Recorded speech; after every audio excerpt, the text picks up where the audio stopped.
बिस्मिल्लाहिर्रहमानिर्रहीम, अस्सलाम वालेकुम। विनस स्पोर्ट्स के साथ आपका मेज़बान शहजादा मोइन हाजिर है। मैं अपने प्रोग्राम में क्रिकेट, हॉकी, फुटबॉल और दीगर खेलों पर बात करते हैं, उसके साथ कोशिश करते हुए खेल ग्रास रूट लेवल पर खेले जाएं, उसको अपने प्रोग्राम में डिस्कस करें। पाकिस्तान क्रिकेट टीम के हवाले से अगर बात करें तो इस वक्त बहुत ज़्यादा चर्चा जो होता हुआ नज़र आ रहा है वो पाकिस्तान के लिए बॉलिंग कोच का होता हुआ नज़र आ रहा है, क्योंकि अगर हम देखें तो शॉन टैट जो पाकिस्तान के जो बॉलिंग कोच थे उनके अहदे के बाद जो है जो जगह खाली हुई है उसके बाद बहुत से उम्मीदवार पाकिस्तानी फास्ट बॉलिंग के नजर आते हुए दिखाई दे रहे हैं। अगर देखें तो वकार यूनुस से भी पाकिस्तान क्रिकेट बोर्ड ने रब्ता किया, उसके अलावा आकिब जावेद हैं, अजहर महमूद, मोहम्मद अकरम, दीगर अब्दुल रज़ाक और दीगर बहुत से फास्ट बॉलर्स हैं जिनसे पाकिस्तान क्रिकेट बोर्ड इस वक्त राब्ते में है। और दीगर गैर मुल्की खिलाड़ियों से भी Pakistan cricket board bowling coach के हवाले से जो है राब्ता करता हुआ दिखाई दे रहा है। सारी सूरत हाल पर बात करने के लिए हमारे साथ स्टूडियो पर मौजूद हैं सैयद मोहम्मद नदीम साहब जो स्पोर्ट्स एनालिस्ट हैं, उनके साथ साथ मौजूद हैं मजहर अवान साहब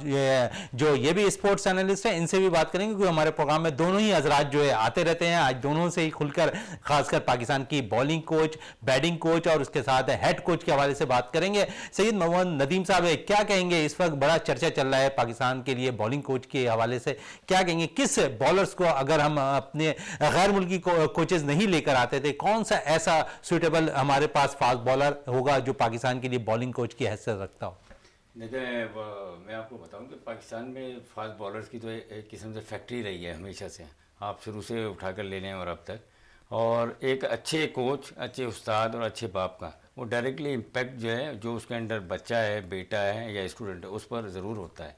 तो कोई ऐसा जो है कोच लेकर आना चाहिए पाकिस्तान क्रिकेट बोर्ड को जिसका कैरेक्टर भी बिल्कुल साफ़ हो, ठीक है ना, किसी कंट्रोवर्शियल चीज़ों में ना रहा हो, और वो हमारी जो है फास्ट बॉलिंग को भी इम्प्रूव करवा सके। और ऐसे कई हमारे पास बॉलर्स मौजूद हैं, आप देख लें कि जो है रज़ाक भी हैं, शुएब अख्तर भी रहे हैं, ठीक है, मोहम्मद शमी हैं, उसके अलावा अपने मोहम्मद अकरम है, अजहर महमूद, ये फॉरेन टीमों के साथ भी ये लोग कोचेज़ रहे हैं। तो इनमें से जो समझते हैं, देखिए वो तो जो इंटरव्यू पैनल होगा, जो लेगा इंटरव्यू, वो बेहतर जज कर सकते हैं कि भाई हमारे साथ कौन चल सकता है और पाकिस्तान को कौन फ़ायदा दे सकता है। अच्छा, कौन फायदा दे सकता है? नदीम साहब, क्या गैर मुल्की ज्यादा सूदमंद साबित हो सकते हैं या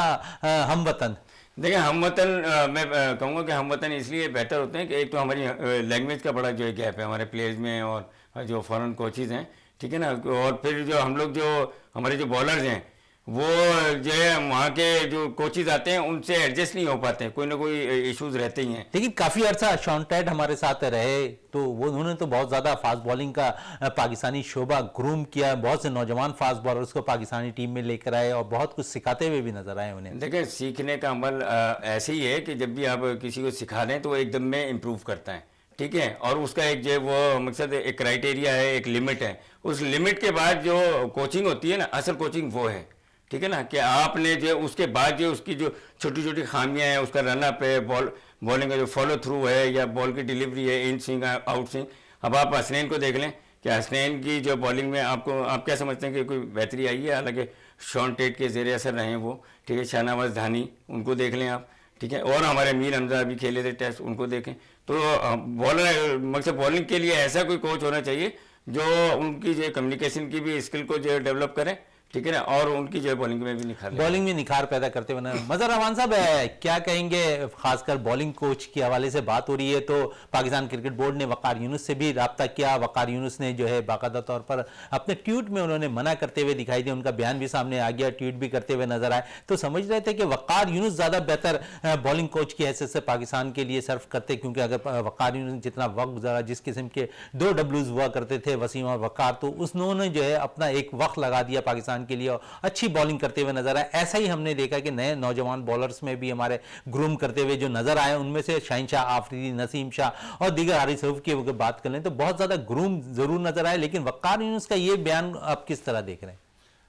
बहुत शुक्रिया आपका। देखें, वकार यूनुस जो है इससे पहले हेड कोच भी रहे हैं, इसके अलावा बॉलिंग कोच भी काफ़ी अर्से तक पाकिस्तान टीम के जो है रहे हैं, तो उन्होंने पाकिस्तान टीम को काफ़ी सर्व किया है। तो मैं समझता हूँ कि जो है ना पाकिस्तान क्रिकेट बोर्ड ने इसलिए उनसे कांटेक्ट किया कि वो जो है लड़कों की जो है Skills को ज्यादा स्किल को भी जानते हैं, साइकी भी उनको पता चल गई है कि किस तरीके क्या क्या है, और जहां वो छोड़ के गए थे और वहीं से उन्होंने दोबारा से लेना है। लड़के तो वही है, जारी बात है, फास्ट बॉलर वही है, उनको पता है कि एक फास्ट बॉलर की क्या क्या कहां तक इसका वो है लेवल है, तो वो बेहतर तरीके से कर सकते हैं। मगर जो है ना हमारे यहाँ बदकिस्मती से ऐसा होता है कि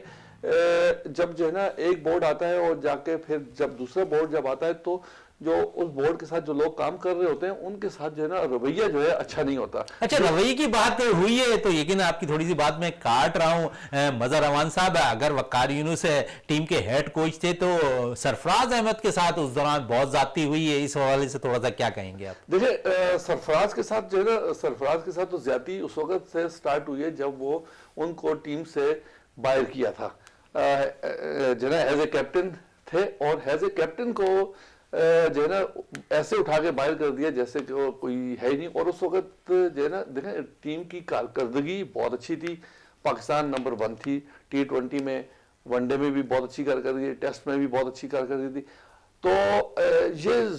ऐसा होता है कि हमारे यहाँ ये जाती और दूसरी बात ये कि पसंद और नापसंद का जो सिलसिला जो हमारे यहाँ स्टार्ट हुआ है, जिससे हमारे मुल्क के खेलों को बहुत ज़्यादा नुकसान पहुंचा है, खुसूसन पाकिस्तान क्रिकेट बोर्ड के। हाँ, ये जो नापसंद और नापसंद का जो सिलसिला जारी है, जैसे कि रमीज़ राजा साहब देखे थे उस वक्त किस तरीके से जो है सरफराज को उन्होंने बाहर रखा हुआ था। जैसे ही ये दूसरी सिलेक्शन कमेटी आई है और दूसरी सिलेक्शन कमेटी ने जिस तरीके से जो है वो लड़कों को लिया और जिस तरीके से जो है वो टीम के अंदर इंडक्ट किया, उसके बाद आप देख सकते हैं कि कितना जो टीम के अंदर जो निखार है वो देखें कितना फर्क पड़ा। आपके पास जो पहले हम लोग जो है ना 1 महीना पहले जो शोर शराबा लगे हुए थे कि ये पाकिस्तान के पास जो है मिडल ऑर्डर नहीं है, अब आप देख लेंगे पाकिस्तान के पास मिडल ऑर्डर कितना स्ट्रॉन्ग आ गया है कि सरफराज आ गया, इसके अलावा जो है आपके साथ जो है सऊद शकील जिस तरीके से आया, तो आपके पास मिडल ऑर्डर बैट्समैन थे मगर वो ज्यादती का निशान बने हुए थे। और इसके साथ जो है पसंद और नापसंद का जो है ना सिलसिला देखें, हम जो है ना यहाँ पर जितना भी हम ये बोले कि पाकिस्तान टीम के अंदर ग्रुपिंग नहीं है, मगर बिल्कुल साफ जाहिर आ रहा है कि इसके अंदर टीम के अंदर ग्रुपिंग है, जिसकी वजह से लड़कों को अंदर नहीं आने दे रहे। तो अगर जो है ना हम अपनी जातियात को साइड पे रख दें और हम जो है सब लोग जो है पाकिस्तान की बेहतरी के लिए और पाकिस्तान क्रिकेट की बेहतरी के लिए अगर काम करें, तो मैं नहीं समझता कि हम जो है ना साल 1.5 साल में हम दुनिया की बेहतरीन टीम बना सकते हैं। अगर हम जो है जातियात और अपनी पसंद और नापसंद और अपने देखें ये जो पसंद नापसंद वाला जो सिलसिला है ना, ये ऐसा होता है कि ये अपने टाइम के बदले जो है ना ये हमारे जो मौजूदा नौजवान होते हैं उनसे ले रहे होते हैं। भाई आपने अगर जो है बदला लेना है तो भाई उससे बदला लो जिसने आपके साथ बुरा किया हुआ है, ना कि आप हमारे नौजवान प्लेयरों के लिए करें। आपने एक सिलसिला ला के रोक दिया, अगर जो 3 से 4 साल के लिए अगर आप एक प्लेयर को रोक देते हैं, वो अपनी पीक पे होता है और पीक पे होने के बाद जब वो जो है ना जब आप उसको लेते हैं तो वो अपनी पीक खत्म कर चुका होता है। जैसे फॉर एग्जांपल आप नाम लें, मैं आपको नाम दूंगा, दानी है। दानी को देख लें कि दानी जो है जब PSL 2 साल पहले था तो वो अपनी पीक पे था, आपने जो है उसके 2 साल तक सिर्फ टूर कराते रहे, आपने टीम के अंदर उसको खिलाया नहीं, आपने उसको ग्रूम करना भी तो जरूरी है ना मजहर साहब। देखें जी, ये हमारे यहाँ सबसे बड़ा एक हमारे यहाँ ये भी बहुत बड़ी बदकिस्मती है, ग्रूम की बात आप कर रहे हैं। देखें जी, दुनिया के अंदर जो है ना ग्रूम जो है ऐसा नहीं होता कि आप जो है नेशनल टीम में लाकर उसको ग्रूम करें, उससे पहले एक स्टेज होता है। आज से जो है 7-8 साल पहले पाकिस्तान टीम के साथ एक जो है पाकिस्तान ए की टीम चला करती थी जिसके अंदर जो है लड़कों को ग्रूम किया जाता था। देखिए दुनिया के अंदर कितने भी आप देख लें, इंडिया की टीम देख लें, इंग्लैंड की देख लें, न्यूजीलैंड देख लें, इंग्लैंड की टीम देख लें, जब एक नया प्लेयर आता है तो हमें महसूस ही नहीं होता कि वो एक नया प्लेयर आया है। वो आता है, वो जो जिस प्लेयर की जगह वो आया होता है वो उससे अच्छा खेल के जा रहा होता है, क्योंकि वो ऑलरेडी जो है अपनी बिल्कुल परफॉर्म करते हुए नजर आ रहा होता है और उसे फौरी तौर पर चांस मिलता है तो वो इसका भरपूर तौर पर फायदा उठाता हुआ दिखाई दे रहा होता है। इस वक्त हमें ब्रेक के लिए कहा जा रहा है, ब्रेक से वापस आते हैं तो गुफ्तगू को मजीद जारी रखते हैं।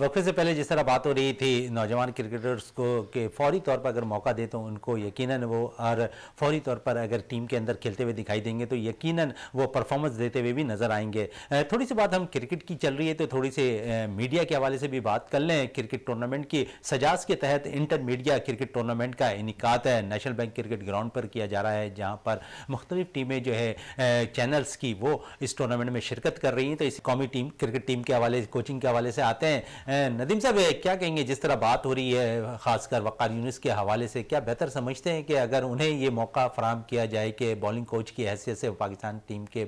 नौजवान फास्ट बॉलर को ग्रूम करें और पाकिस्तान के लिए मज़ीद और फास्ट बॉलर जो है निकाल कर लेकर आएँ और पाकिस्तान को सर्व करते हुए अच्छे बॉलर्स नज़र आए, क्या कहेंगे वक़ार यूनुस के हवाले से? नहीं, वक़ार यूनुस पहले भी आजमाए हुए हैं और वैसे तो वो हमारे लेजेंड बॉलर हैं। लाजमी नहीं है कि अच्छा प्लेयर जो अच्छा कोच भी हो, और कोचिंग जो एक प्रोफेशन ऐसा है जो कि खुदादार सलाहियत जिस बंदे में होती है, जो प्लेयर की हर चीज़ को चेकआउट करे, उसकी वीकनेसेस, उसकी अच्छाइयाँ, उसकी बुराइयाँ, सारी चीज़ों को एनालाइज करके फिर उसके ऊपर वर्क करता है। अगर पीसीबी के जो चेयरमैन साहब हैं या जो भी लोग हैं वो चाह रहे हैं कि वक़ार यूनुस आएँ, अगर उनके अंदर ये खूबी है तो बिल्कुल आना चाहिए, पाकिस्तान के लिए बेहतर। जहाँ तक मज़हर भाई ने बात की सरफराज की, तो मुझे भी याद है कि सरफराज को मौका नहीं दे रहे थे जब ये हेड कोच थे, तो और इनको जब ऐसी मुश्किल कंडीशन में एज ए ओपनर खिलाया गया सरफराज को, तो जब वो कहते हैं ना कि अल्लाह ताला जिसको इज्जत देना चाहे, हाँ मेहरबान हो, तो उन्होंने 100 कर दिया था। तो देखें ये चीज़ें जो है ना, प्लेयर की जो फेवरेटिज्म और जो कोचेज़ की, कोच का बहुत बड़ा रोल है टीम। अच्छा, बड़ी अच्छी बात आपने कही कि कुदरत जब मेहरबान हो तो हर चीज़ आसान नज़र भी आती है, और हमने ये देखा कि सरफराज पे बहुत से ऐसे मौके आए और उस मौके से भरपूर तौर पर सरफराज ने फ़ायदा भी उठाया। क्या कहेंगे इस हवाले से? देखिए, सरफराज ने एक होती है ना कि अपनी जो कमिटमेंट बीइंग ए क्रिकेटर, ठीक है ना, वो उन्होंने कहीं भी जो है होप उसको छोड़ा नहीं। वो मुसलसल खेलते रहे, सिंध की तरफ से खेले या PSL में परफॉर्म किया, जहाँ भी आते हैं ना उन्होंने कंटिन्यू रखा अपने आप को, और ये उसी चीज़ का नतीजा है कि वो मेंटली तौर पे बहुत ज़्यादा स्ट्रॉन्ग है। किसी भी सिचुएशन के अंदर आप देख लें सरफराज का, अगर आप एज ए बैटर देखेंगे, आप एज ए कीपर देखेंगे, तो उनके खेल में एक जो है मैच्योरिटी नज़र आएगी आपको। अनसर्टिनिटी नहीं है कि कभी कर दें और कभी नहीं कर दें। तो वो हालांकि वो ऐसे प्लेयर थे कि वो ऊपर भी खेलते तो और अच्छा परफॉर्म करते, लेकिन उन्होंने टीम के फेवर में टीम को ऊपर लाने के लिए हमेशा से कुर्बानी दी। जो मैंने एनालाइज किया कि वो कभी चौथे नंबर पर आते हैं, कभी छठे पर आते हैं, कभी सातवें पर आते हैं, तो वो टीम के फेवर में किया हमेशा उन्होंने, और उसका नतीजा ये है कि आज अल्लाह ताला ने उनको इज्जत दी। अच्छा, सरफराज जिस तरह परफॉर्म कर रहे हैं तो समझ रहे थे कि जहां पर अभी जो लास्ट सीरीज़ हुई न्यूजीलैंड के खिलाफ, टेस्ट मैचेस में उम्दा परफॉर्मेंस दी, 4 साल के बाद आने के बाद वनडे टीम का स्क्वाड 11 रुकनी स्क्वाड का हिस्सा बनते ज़रूर दिखाई देना चाहिए था रिजवान के साथ। बिल्कुल, देखें सरफराज जिस किस्म के क्रिकेट खेलते हैं, उनका एक बहुत बड़ा कैरियर है, बहुत लॉन्ग कैरियर है। नहीं, पैटर्न ट्रॉफी का देख लें, PIA की तरफ से देख लें, सिंध की तरफ से देख लें, उन्होंने बहुत ज़्यादा मैचेस, बहुत ज़्यादा मैच्योर प्लेयर हैं, और वो हर कंडीशन से, हर सिचुएशन से हम आएंगे। अगर उनको वनडे स्क्वाड में भी रखते हैं तो बहुत ज़्यादा फ़ायदा होता है पाकिस्तान को सरफराज की सूरत में। क्योंकि देखिए, आप मिडल ऑर्डर में अभी तक कोई ऐसा परफॉर्म नहीं कर रहा है। सलमान अली आ गए, एक मैच खेल जाते हैं, फिर वो रह जाते हैं, फिर और जितने भी लोग आए, खुशदिल आए या इफ्तिखार अहमद आए, तो उनकी परफॉर्मेंस में जो एक तसलसल नहीं है। सरफराज जो ऐसे प्लेयर हैं कि उनको अगर तसलसल से अगर मौका दिया है परफॉर्म करते हुए जरूर नजर आएंगे। बिल्कुल तसलसल की बात हो रही है, हर लड़के को तसलसल के साथ अगर मौका दिया जाए तो परफॉर्म करते हुए नजर आएंगे। मजहर रहमान साहब, जिस तरह तसलसल की बात हो रही है किसी प्लेयर्स को मौका देने की, तो हम देखते हैं कि हमारे पास जितने भी अभी टेस्ट मैचेस हुए लास्ट में, उसमें हमारा फास्ट बॉलिंग का जो शोबा था वो क्लिक करता नजर नहीं आया। अगर हम देखें तो हारिस रऊफ भी थे, शाहीन शाह आफरीदी भी थे, उसके बाद नसीम शाह भी, शाहनवाज धानी, उसके साथ अगर देखें तो मोहम्मद नसीम शाह के अलावा अगर हम बात करें थोड़ी सी मोहम्मद अब्बास के हवाले से कि काउंटी क्रिकेट में बड़ा अच्छा परफॉर्म किया, कैद ट्रॉफी में बड़ा अच्छा परफॉर्म किया, तो उनकी जगह तो जरूर बनती दिखाई देती थी, लेकिन सिलेक्शन कमेटी में उन पर नजर करम नहीं किया। इस पर क्या कहेंगे? देखें, क्योंकि सरफराज की जाती के हवाले से तो बात कर रही, मोहम्मद अब्बास के साथ भी शायद जाती होती नजर आ रही है। बिल्कुल ऐसा ही है कि देखें, पाकिस्तान क्रिकेट के अंदर जो है हम लोग जो है जो देखते हैं कि हमने T20 के ऊपर हम लोगों ने ज़्यादा फोकस किया हुआ है, जबकि जो है असल क्रिकेट का हुस्न और खूबसूरती जो है वो आपकी टेस्ट क्रिकेट ही है, जहाँ पर आपके मेंटल लेवल का भी पता चलता है। इसके अलावा आपकी जो है रिदम का, हर चीज, बैटिंग स्टाइल का, बॉलर का, कि भाई वो 10-10 ओवर एक साथ कर सकता है, उसकी फिटनेस का। देखें हम लोगों ने जो भी प्लेयर हमने इस वक्त, आप हारिस रऊफ की बात कर रहे हैं, बाकी जो बॉलर हैं, ठीक है जी, वो T20 के हिसाब से मतलब साहब हमने आमिर जमाल को भी मौका दिया, उसके साथ साथ अगर हम देखें तो मीर हमजा को भी भरपूर तौर पर मौका दिया। क्या अब्बास बेहतर चॉइस नहीं थे इनसे? मैं समझता हूँ कि जी देखें, जब उसको आपने खिलाया, आपने इंग्लैंड भी ले गए, ऑस्ट्रेलिया भी ले गए, उसने यहाँ पर भी, उसके पास स्विंग है, उसके पास, ठीक है जी, उसके पास 140 या 140 से ऊपर की स्पीड नहीं है, मगर असल में टेस्ट मैच के अंदर जो चीज देखी जाती है वो swing, out swing, in swing और आपकी लाइन जो लेंथ देखी जाती है, जहां पर आपका हल्का सा स्विंग होता है और आपने जो है ना उसको आउट करना होता है। यहाँ पर देखें जी, स्पीड जितनी भी होगी, जैसे हारिस रऊफ है, जैसे आपने अभी एक प्लेयर आमिर जमाल की मैं बात कर रहा हूँ। आमिर जमाल पता नहीं कहाँ से आया, उस बेचारे को जो है वो एक टेस्ट मैच खेल के उसके ऊपर जो है ये कर दिया, उसको इनाम दे दिया, जैसे कि हमारे एक फास्ट बॉलर थे अपना कराची के, क्या नाम है,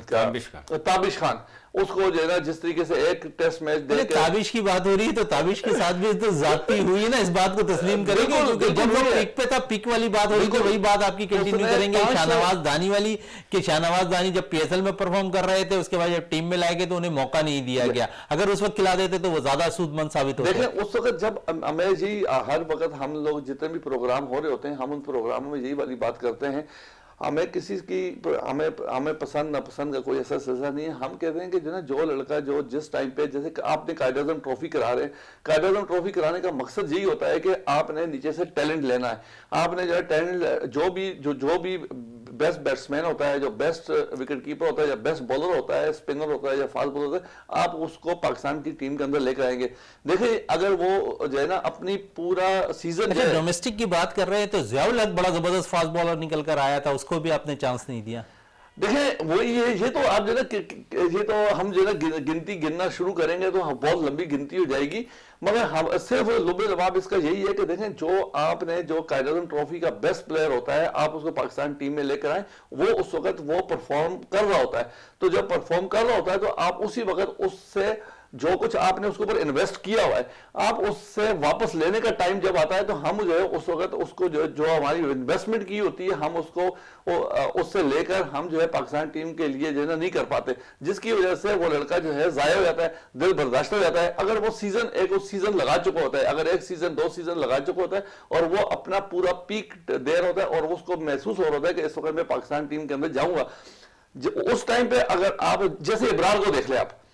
इब्रार स्पिनर है, आपने उसको जो है जब कायद आज़म ट्रॉफी का बेस्ट बॉलर आपने उठा के जब पाकिस्तान टीम में लगा, उसकी परफॉर्मेंस देख ले, कैसी परफॉर्मेंस थी, बड़ी जबरदस्त बात तो आपने जो है, अगर आपने जो है ना जो बेस्ट बैट्समैन आपका या बेस्ट बॉलर होगा उसको आप फौरन चांस दे दें, तो मैं समझता हूं कि वो पाकिस्तान के लिए लंबा भी खेलेगा और उसके लिए आपके लिए करामत भी होगा, क्योंकि आप कायद आज़म ट्रॉफी पे करोड़ों रुपए इन्वेस्ट करें। इन्वेस्टमेंट करने का मकसद ये होता है कि वहां से आप बेस्ट प्लेयर निकालें और बेस्ट प्लेयर को आपने पाकिस्तान टीम की बंच में डालना है। तो हमारी ये बदकिस्मती होती है कि हम वहां से जो बेस्ट प्लेयर होता है उसको बाज दफा तो लेते ही नहीं है, और अगर ले भी लेते हैं तो 2 साल तक हम उसको साथ जो है ना घुमा रहे होते हैं, उसको पिकनिक के तौर पे जो है ना उस बेचारे को जो है ना कर रहे होते हैं कि भाई पिकनिक पे उधर चल जाओ, उधर चल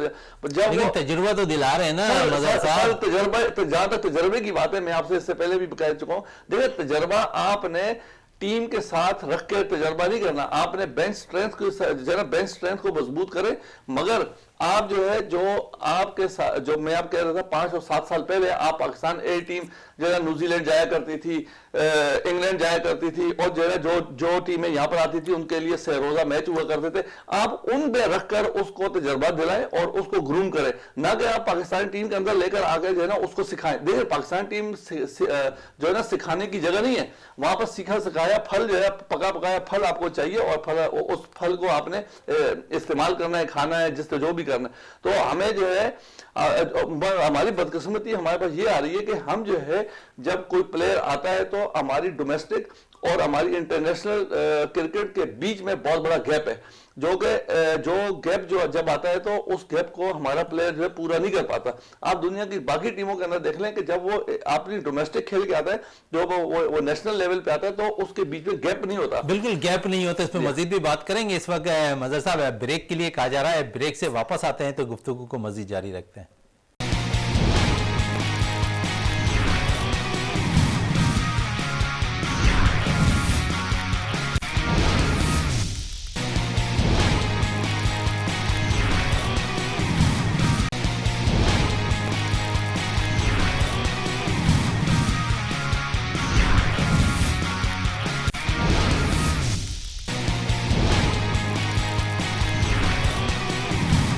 वक्त से पहले क्रिकेट की बात हो रही थी, अब थोड़ी सी बात है टेनिस की। कल ने 11वीं ईसा लैब टेनिस चैंपियनशिप जो है मॉडर्न क्लब पर खेली गई। 250 से ज़ायद प्लेयर पूरे मुल्क से इस टूर्नामेंट में शिरकत कर रहे थे। अख्तामी तकरीब के मेहमान खुसूसी कोयटा ग्लैडिएटर्स के नदीम उमर और उनके साथ डॉक्टर फरहान ईसा थे। भाई जिस तरह मज़हर भाई कुछ देर पहले कह रहे थे कि जब दीगर टीमें जो पाकिस्तान का दौरा करती थी या पाकिस्तान क्रिकेट टीम दीगर ममालिक जाती है दौरा करने, तो वहाँ पर पहले हम देखा करते थे बहुत ज़्यादा सह-रोज़ा मैचेस हुआ करते थे, लेकिन ये सारी चीज़ें अब ख़त्म होती दिखाई दे रही हैं। खासकर पाकिस्तान के अंदर, दीगर ममालिक के अंदर तो 3 रोज़ा मैच 4 रोज़ा मैचेस जो है प्रैक्टिस के तौर पर दीगर टीमों को मिल जाते हैं जब दौरा कर रही होती है टीम। पाकिस्तान के अंदर ये चीज़ अब तकरीबन ख़त्म होती दिखाई दे रही है, क्योंकि अगर ये मैचेस होते 3 रोज़ा 4 रोज़ा, तो जिस तरह मज़हर साहब कह रहे थे कि नौजवान फास्ट बॉलर्स या बैटर जो डोमेस्टिक क्रिकेट में उम्दा परफॉर्मेंस देते हैं वो उन्हें मौका दिया जाता, उनकी परफॉर्मेंस जांचने का एक अच्छा मौका होता था ये। हाँ बिल्कुल, देखा उस ज़माने में तो ठीक था। अभी हमारे जो असल में इसकी 2 वजूहत हैं मैचेस ना होने की ना। एक तो क्रिकेट बहुत ज़्यादा हो गई है, ठीक है ना, कि आप देखें पे दर पे जो है वो टूर और matches, T20 tournament, PSL, domestic, हर चीज़। एक तो ये वजह, दूसरा हमारे यहाँ पर सिक्योरिटी रीजंस हैं जिसकी वजह से टीमें कम से कम ठहरना चाहती हैं। आप देखें कि जो इंग्लैंड भी आई थी तो उसने 15 से 20 रोज़ का स्टे जो है दुबई के अंदर किया पहले। यहाँ पाकिस्तान में डायरेक्ट नहीं आए, हालांकि वो चाहते तो पाकिस्तान में आते और पाकिस्तान फैसिलिटेट करता उनको। क्योंकि हमारे यहाँ सिक्योरिटी रीजन, इस वजह से भी जो सह-रोज़ा मैचेज़ हैं या जो टूर मैचेज़ कहलाते हैं वो पाकिस्तान के कम हो गए हैं, पाकिस्तान के अंदर होना। अदरवाइज आप देखें जब कोविड चल रहा था तो पाकिस्तान की टीम बाहर न्यूजीलैंड गई थी, तो पाकिस्तान शाहीन्स के नाम से भी टीम उनके साथ गई थी और दूसरे टूर्स पर भी। तो ऐसा नहीं है कि ये ख़त्म हो गए, सिर्फ ये 2-3 वजूहत हैं जिसकी वजह से जो है वो पाकिस्तान में इस किस्म के मैचेस नहीं हो रहे। अच्छा नदीम साहब, आज हमने देखा कि सिंध कॉलेज 5वीं सिंध कॉलेज गेम्स का आगाज़ हो गया। क्या कहेंगे इस गेम्स के हवाले से, क्योंकि कोविड के बाद बहुत से मुतासिर हुए थे गेम्स और अब ये सिलसिला हम देखते हैं कि स्पोर्ट्स का स्कूल, कॉलेज और यूनिवर्सिटी लेवल पर दोबारा शुरू होता दिखाई दे रहा है। हाँ नहीं, आज हमारे जो कॉलेज एजुकेशन मिनिस्टर हैं सैयद सरदार अली शाह साहब, उन्होंने भी स्पीच में कहा, और उनके साथ अहमद बशना रेजू साहब वो सेक्रेटरी कॉलेज एजुकेशन हैं, और नदीम रहमान मेमन साहब जो स्पेशल सेक्रेटरी और डायरेक्टर जनरल माजी साहब, ये एक टीम बनाई है उन्होंने, सरदार शाह साहब ने। और वो कह रहे हैं कि ये बिलावल भुट्टो साहब का एक विजन है जिसको हम लेकर चल रहे हैं, और उन्होंने आज ऐलान भी किया इस बात का बाकायदा कि ये हर साल जो है इसका बाकायदा हम जो बजट रखेंगे। देखिए हमारे यहाँ कराची में, हैदराबाद में, शहरी इलाकों में बच्चों को खेलने के मौके बहुत ज़्यादा मिल जाते हैं।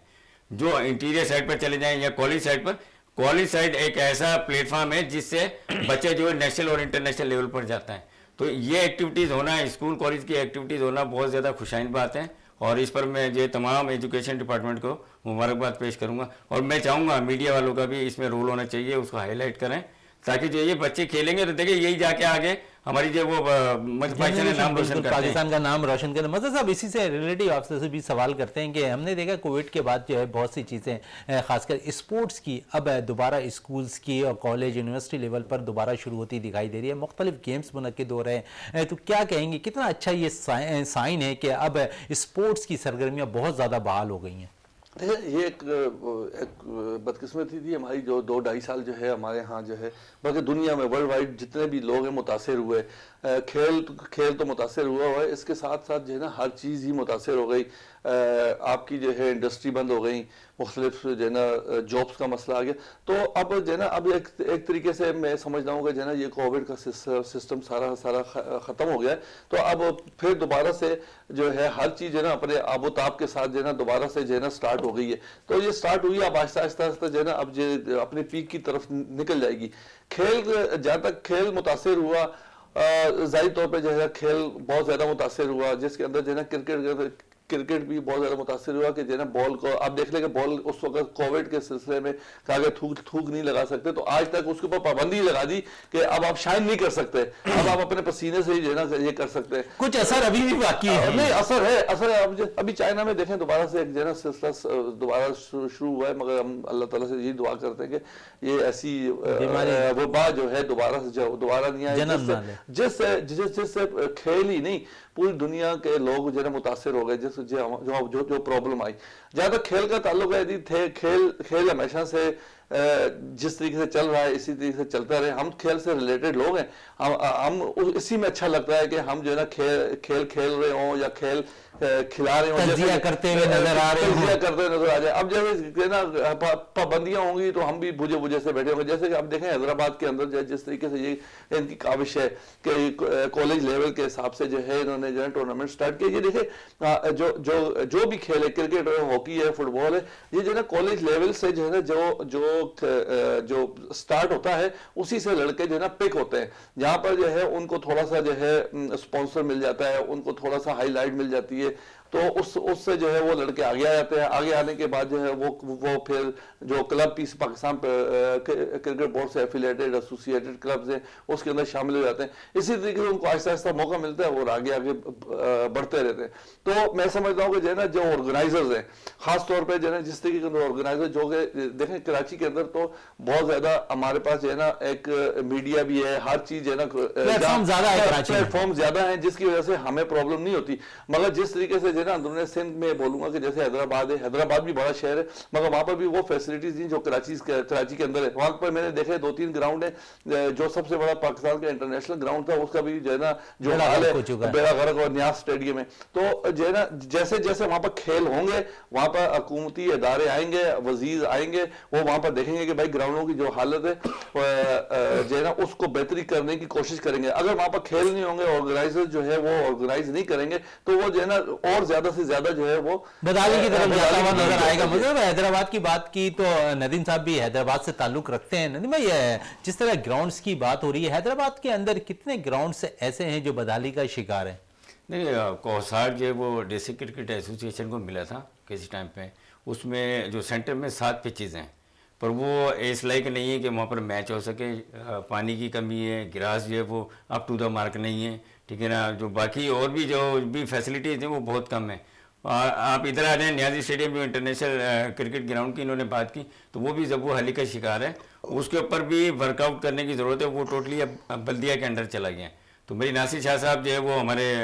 मिनिस्टर हैं बल्दिया के, उनसे मेरी जो इल्तिजा है और गुजारिश है कि सर उसके ऊपर आप गौर करें और उस ग्राउंड को देखें। वो एक तारीखी जो है ग्राउंड है जहाँ पर जलालुद्दीन ने फर्स्ट हैट्रिक की वनडे की, जावेद मियां ने 200 रन किए हैं वहाँ पर टेस्ट के अंदर, और भी उधर कई एजाज़ात हैं उस ग्राउंड को मिले हुए हैं। तो उसको आप देखें और उसको जो है बेहतरी की तरफ लेकर आएँ। और गवर्नमेंट के लिए कोई इशू नहीं है और कोई मसला नहीं है, सिर्फ नजर करम करने की देर है, वो ग्राउंड सेट हो जाएगा। अच्छा, नजर करम की बात हुई है तो थोड़ी सी बात, आप एक क्रिकेट टूर्नामेंट ऑर्गेनाइज भी कर रहे हैं हैदराबाद के अंदर। वहाँ हम देखते हैं कि जो पीसीबी से के साथ जो लड़के ज़्यादातर जातियों का शिकार हुए उनको आपने एक टूर्नामेंट कराकर उनको एक प्लेटफॉर्म मुहैया किया, क्या कहेंगे उस टूर्नामेंट के बारे में? देखिए, उस टूर्नामेंट में वो हमने जो है हयात PSSO के नाम से आल सिंध T20 क्रिकेट लीग कराई है। उसमें 12 टीम है और तमाम मकसद कराची, हैदराबाद और टंडो आदम, नवाबशाह, बदीन, मातली, तमाम पूरे मकसद सिंध की टीमें वहाँ पर टूर्नामेंट खेल रही हैं। और जहाँ तक आपने बात की, वाकई देखें PCB जो है वो सिलेक्टेड प्लेयर्स को उठाती है, ठीक है। उसमें हो सकता है कुछ बच्चे जो मेरिट की वजह से रह जाते हों या कुछ बच्चे जो वो किसी वजह से रह जाते हों। तो जो इंटर क्लब होता है उसमें बच्चों को अपनी सलाहियतें दिखाने का भरपूर मौका मिलता है, ठीक है ना। हमने उसकी लाइव कवरेज भी की, आप लोग भी आए थे, आप लोगों का शुक्रिया। और उसके अलावा भी जो है हमने जो उसका स्टैंडर्ड जो मेंटेन किया वो ऐसे ही किया है जैसे डोमेस्टिक के मैचेस होते हैं, ठीक है ना। हमने टर्फ पिचेस को प्रेफर किया है, वो हमने हायर किए हैं, ठीक है। उसके अलावा जो ग्राउंड है, वहाँ के अंपायर्स हैं, जो PCB के अंपायर्स हैं, स्कोरर्स हैं, हर चीज़ वो रखी है जो प्रॉपर रखी हुई है। बिल्कुल, उसका एक डेकोरम, उनको प्रॉपर किट्स भी हमने जो है वो बहुत अच्छी किट्स जो है वो प्लेयर्स को प्रोवाइड की है। बिल्कुल, इस पे मजीद भी बात करेंगे। मज़ा साहब, जिस तरह बात हो रही थी हैदराबाद के हवाले से, तो हम देखते हैं हैदराबाद से भी बहुत ज़्यादा प्लेयर्स निकल कर आ रहे हैं। और उसके साथ जहां पर अगर हम देखें तो थोड़ी देर पहले नदीम भाई भी और आप भी कह रहे थे कि ग्राउंड्स वहाँ जो बदहाली का बहुत ज़्यादा शिकार है, लेकिन ऐसे में इंटीरियर सिंध से क्रिकेटर्स का निकल कर आना और फिर उन क्रिकेटर्स के साथ जाती होना, शरीफ खान की बात कर लें, अजीम गुम्मन की बात कर लें, इसके अलावा अगर फैसल अथर की बात कर लें तो बहुत से, जाहिद महमूद की बात कर लें, शाहनवाज धानी की बात है, बहुत हिस्ट्री है, रिजवान करीम की बात कर लें, तो बहुत से प्लेयर्स ऐसे हैं कि इनके साथ जाती भी होती हुई नजर आई है। देखिए, ये तो है ना, देखें हम जो है वही बात फिर वहीं से स्टार्ट करूंगा कि जो है ना ये जो अंदरूनी सिंध के जो लड़के हैं, हम अंदरूनी सिंध कैसे बोलेंगे कि हैदराबाद और ये जो है ना थोड़े से फैसिलिटीज़ इनको इन इलाकों में नहीं है, मगर हम लोगों को जो है ना यहाँ से प्लेयर अब निकल के आ रहे हैं, क्योंकि जो है ना देखें पाकिस्तान के अंदर क्रिकेट ये एक ऐसा गेम है जिसके ऊपर जो है आप जो है पैसा भी कमा सकते हैं, आपको शोहरत भी मिल सकती है, और हर लोग जो है अपने बच्चे को प्रेफर करते हैं कि जो है वो क्रिकेट ही खेले, क्योंकि जो है ना इसके अंदर जो है ना पैसा है, सारी बात है जो है ना पैसे के लिए सब ग्लैमर है, और जिस तरीके से जो है ना क्रिकेट अब पूरी दुनिया के अंदर फैली जा रही है, तो उससे जो है फायदा उठाएं। देखें जहाँ तक अंदरूनी सिंध, हैदराबाद, सखर है, इसके अलावा काफ़ी सारे और भी अंदर जो है लड़काना है, वहाँ के देखें जी लड़के बहुत अच्छे आए, अंडर 19 के लड़के बहुत अच्छे आए, उसके बाद अंडर 19 के बाद जो है आपके पास जो है आपके पास 5 से 6 लड़के अंदरूनी सिंध से, जैसे जाहिद महमूद है, दानी है, इसके अलावा शर्जील है, और भी बहुत सारे लड़के इसके पीछे लाइन में लगे हुए हैं। अच्छा, मैं हैदराबाद गया था मज़हर साहब, तो वहाँ मेरी मुलाकात है मोहम्मद वक्कास से हुई। एक फास्ट बॉलर है जो पाकिस्तानी क्रिकेट टीम को इस वक्त जो है ट्रेनिंग कैंप का हिस्सा भी नजर आया। वो 145 की और 150 की स्पीड से वो बॉल भी करता हुआ नजर आ रहा था। देखें हमें तो इस बात का होता है कि आपको नजर आ गया ये पाकिस्तान टीम के जो सिलेक्टर है ये कहाँ है, हमें तो ये सिलेक्टर्स ने जो है उसको सिर्फ कैंप की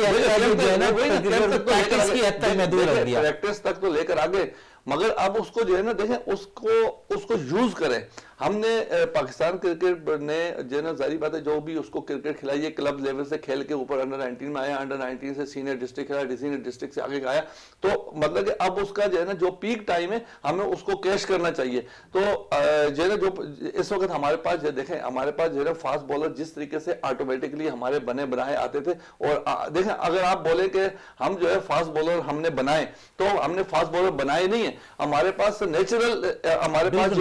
नेचुरल फास्ट बॉलर आए और उन्होंने जो है सर्व किया, 10-10 साल किया, 15-15 साल किया। अगर हम बोलें कि हमने कोई फास्ट बॉलर बनाया तो हमने फास्ट बॉलर कोई भी नहीं बनाया। इसी तरीके से ये मोहम्मद वकास जो है ये नेचुरल बॉलर है और ये नेचुरल ही तरीके से आ गया है। तो मैं समझता हूँ कि इसको ऊपर थोड़ा सा वर्कआउट करना चाहिए।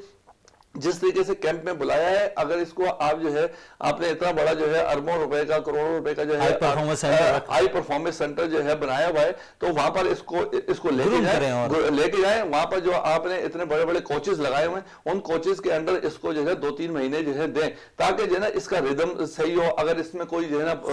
खामी है वो ताकि दूर जल्द से जल्द इसको उसकी खामी और करके उसको जो है पाकिस्तान टीम का हिस्सा बनाए। बिल्कुल पाकिस्तान टीम का हिस्सा बनाए। नदीम साहब, आप भी हैदराबाद से ताल्लुक, ऑर्गेनाइजिंग भी करते हैं क्रिकेट, वहां पर कितने प्लेयर्स ऐसे हैं मजीद कि जो इस किस्म के जो है फास्ट बॉलिंग का शोबा जिस तरह बताया मैंने कि 145-150 की रफ्तार से बॉल कर, ऐसे कुछ बैटर्स भी होंगे यकीनन, आप उनमें से 2-4 नाम हमें बता सकते हैं? नहीं, हारिस खान ज़्यादा थे, रहते वो हैदराबाद में, पर वो शहीद बेनज़ीराबाद के कैप्टन भी रहे और 2 सेंचुरी भी की उन्होंने इंटर डिस्ट्रिक्ट में। वो खुद बेचारे जो है वो डिसार्ट होके यहाँ से दुबई शिफ्ट हो गए। ठीक है, ये भी इसके बारे में एक बात करूंगा, मैं माजूर चाहता हूँ आपसे। ये खानजादा ये जो प्लेयर है, इसके बारे में मैं आपको बताऊंगा, इसने जो है सीनियर डिस्ट्रिक्ट में बहुत रन्स किए। जब सीनियर डिस्ट्रिक्ट में इसने रन्स किए तो इसको जो है जो सिंध एसोसिएशन ने जो है 4 टीमें जो बनाई थी उसके डिवीजन की, उसकी एक डिवीजन का कैप्टन बनाया। अच्छा, उसके बाद उस लड़के ने वहां पर भी परफॉर्मेंस दी, मगर परफॉर्मेंस देने के बाद जो है वो कायदातुल ट्रॉफी का हिस्सा नहीं बन पाया। ये हमारी बदकिस्मती है, हमारे जो है इस तरह जो परफॉर्मेंस करते हैं उसके साथ अगर जाती की जाए तो वो दिल बागश्ता जरूर होते हुए दिखाई चले गए हैं। बिल्कुल, इस पर मजीद भी इन खिलाड़ियों के हवाले से मजीद भी किसी प्रोग्राम में डिस्कस करेंगे। मज़हर रवान साहब आपका बहुत बहुत शुक्रिया, नदीम साहब आपका बहुत बहुत शुक्रिया। प्रोग्राम का अख्ताम करते हैं इस दुआ के साथ कि पाकिस्तान में खेल और खिलाड़ी तरक्की करते रहें और पाकिस्तान का सब हिलाली परचम दुनिया भर में रोशन रहे। इसी के साथ अपने मेजबान शहजादा मोइन को इजाजत दें। पाकिस्तान जिंदाबाद।